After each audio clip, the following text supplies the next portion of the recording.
नमस्कार, मैं हूं आपका दोस्त विजय विद्रोही। आप मुझसे जुड़ चुके हैं, इसके लिए आप सबका तहे दिल से शुक्रिया। अगले 8-10 मिनट आपसे जुड़े रहने की कोशिश करूंगा। तो बिहार विधानसभा चुनाव का एग्जिट पोल के बाद कोई सस्पेंस बाकी रह गया है या पिछले लोकसभा चुनाव की तरह तमाम एग्जिट पोल धराशायी होने वाले हैं और हम सबको दम साधे 14 नवंबर का एग्जैक्ट पोल का इंतजार करना चाहिए। जितने भी एग्जिट पोल हैं, जो 8-10 एग्जिट पोल मैंने देखे हैं, उसका निचोड़ जो बता रहा है कि एनडीए को 148 से लेकर 164 सीटें यानी 2/3 बहुमत भी मिल सकता है। महागठबंधन के खाते में 74 से 88 सीटें आ सकती हैं और प्रशांत किशोर के खाते में 0 से लेकर 1 या 1-2 सीटें आ सकती हैं। अब आप कहेंगे ये तो बिल्कुल एक तरफा हो गया, बिल्कुल एक तरफा हो गया। अब आप दूसरा सवाल उठाएंगे कि जब इतनी बड़ी लहर चल रही थी एनडीए के पक्ष में, तो इसको कोई पहचान क्यों नहीं पाया? ये आप वाजिब सवाल उठा सकते हैं। आप वाजिब सवाल उठा सकते हैं कि एमवाई फैक्टर में महिला फैक्टर इतना जबरदस्त ढंग से चल गया और वाई युवा फैक्टर इतने जबरदस्त ढंग से पिट गया, इसका अनुमान तो कोई लगा नहीं रहा था। तो इसका निचोड़ क्या है? विधानसभा चुनाव का एग्जिट पोल अगर एग्जैक्ट पोल में बदलता है तो क्या कहता है? विधानसभा चुनाव के संदर्भ में नया नॉर्म क्या है? नया एक मापदंड स्थापित कर दिया है नीतीश कुमार ने कि महिलाओं के खाते में 10,000, 11,000 रुपया एक मुश्त डालो और चुनाव जीत जाओ। हो सकता है अगले कुछ महीनों में जो असम में चुनाव हो तो हेमंत बिस्वा शर्मा महिलाओं के खाते में 15,000 रुपए डाल दे। हो सकता है पश्चिम बंगाल में ममता बनर्जी महिलाओं के खाते में 15,000 रुपए या 20,000 रुपए डाल दे। क्या फर्क पड़ता है? हो सकता है केरल में भी यही हो सकता है योगी आदित्यनाथ अभी से मानस बना रहे हो कि 2027 में हर महिला के खाते में 21,000 रुपए डाल देंगे। जो सत्ता में है उसको डायरेक्ट बेनिफिट ट्रांसफर के तहत एक बटन दबाना है और पैसा ट्रांसफर कर देना है। जो विपक्ष में है उसको सिर्फ वादा करना है और वादे पर जनता यकीन नहीं करती, जैसा एग्जिट पोल का परिणाम बता रहा है। अगर यह एग्जैक्ट पोल में बदलता है तो क्या यही निचोड़ निकाला जाए? आज से पहले क्या नॉर्म था? महिलाओं को अपने पक्ष में रखना है तो 1,000 रुपया हर महीना, 1,500 रुपये हर महीना, 2,000 रुपये हर महीना, 2,500 रुपये हर महीना देना शुरू कर दो। लेकिन ये पैसा तो 5 साल देना है। 2,500 रुपये महीने का मतलब है 1 साल में 30,000 रुपया देना है, 5 साल में 1.5 लाख रुपया देना है। लेकिन एक साथ चुनाव से ठीक पहले 10,000 रुपया डाल दो एक मुश्त और कह दो लौटाने की जरूरत नहीं है। कह दो कि 6 महीने बाद हम स्टडी करेंगे और ये 10 अगर काम सही पाया गया तो 2 लाख रुपए तक दे देंगे।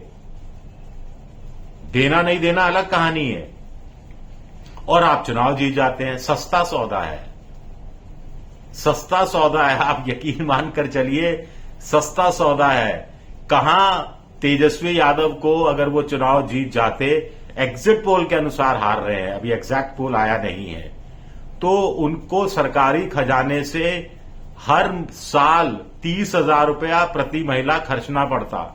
और देखिए नीतीश जी को 10,000 रुपये खर्च कर दिए, करीब 1.5 करोड़ महिलाओं के खाते में कितना पैसा गया? 15,000 करोड़ के आसपास चला गया या इससे चला गया, इससे ज्यादा चला गया होगा और चुनाव जीत लिया।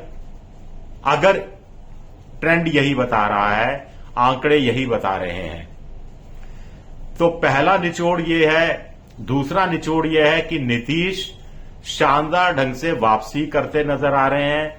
पिछली बार के मुकाबले में कोई एक पहली 3 पार्टियों में से कोई एक पार्टी अच्छा करती दिख रही है तो वो नीतीश की पार्टी है। कौन नीतीश? बीमार नीतीश, हताश नीतीश, निराश नीतीश, डिमनीशिया के शिकार नीतीश, तमाम चीजें। लेकिन सबसे अच्छा वो करते दिख रहे हैं। कहीं कहीं बीजेपी नंबर 3 पर जाती दिख रही है। नीतीश के बिना बीजेपी सरकार नहीं बना सकती। बीजेपी अपने साथ जीतनराम मांझी को जोड़ ले, उपेंद्र कुशवाहा को जोड़ ले, चिराग पासवान को जोड़ ले, कांग्रेस को जोड़ ले, मुकेश सहनी को जोड़ ले, यहां तक कि वाम दलों को भी जोड़ ले तो भी सरकार नहीं बना सकती। मोटे तौर पर सर्वे, ये एग्जिट पोल ये बता रहे हैं। और बीजेपी और नीतीश मिलकर बहुत आराम से 150 पार जाते हुए कुछ में तो 209 तक पहुंचा दिया गया है। 243 में से एक सर्वे में, मैं भूल गया कौन सा सर्वे है, 209 वाला भी, उसके बारे में भी मैं आपको बताऊंगा अगर याद आया तो मुझे। हां, पोल डायरी का सर्वे, एनडीए 184 से 209, महागठबंधन 32 से 39। मैट्रिक्स का सर्वे, एनडीए वोट शेयर 48%, महागठबंधन वोट शेयर 37%, एनडीए 147 से 167, महागठबंधन 70 से 90। रुद्रा, एनडीए 43%, महागठबंधन 40%, एनडीए 140 से 152, महागठबंधन 84 से 97। चाणक्य, एनडीए 130 से 138, डीवी रिसर्च, एनडीए 137 से 152, महागठबंधन चाणक्य के अनुसार 100 से लेकर 108, महागठबंधन डीवी रिसर्च के अनुसार 83 से 98।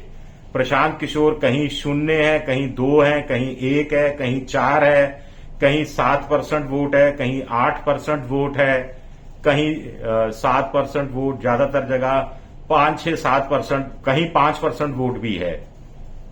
तो सबसे ज्यादा निराशा प्रशांत किशोर को है या वो 6% हासिल कर जाएंगे? अगर प्रशांत किशोर 6% वोट हासिल कर जाते हैं तो उनके लिए एक कामयाबी ये होगी कि उनकी पार्टी, जन स्वराज पार्टी, चुनाव आयोग एक रीजनल पार्टी के रूप में रजिस्टर कर लेगा। उसका फायदा ये होगा कि हर बार उनको नया चुनाव चिन्ह नहीं मिलेगा, बसता जो चुनाव चिन्ह उनको मिला हुआ है वो स्थायी रूप से उनके साथ चला जाएगा। इसका फायदा उनको आने वाले चुनाव में हो सकता है क्योंकि अभी एक सर्वे बता रहा था कि 48% लोग तो जानते नहीं कि बसता उनका चुनाव चिन्ह है। तो मोटे तौर पर नीतीश बहुत अच्छा कर रहे हैं। नीतीश अपने दम पर यानी अपनी काबिलियत, अपने औरा, अपनी हनक के आधार पर मुख्यमंत्री के प्रबल दावेदार हैं। अब बीजेपी झक मारकर भी उनको मुख्यमंत्री पद से नहीं हटा सकती क्योंकि नीतीश और जितने भी एग्जिट पोल हैं, नीतीश और लालू की पार्टी मिलकर सरकार बनाते हुए आसानी से दिख रहे हैं।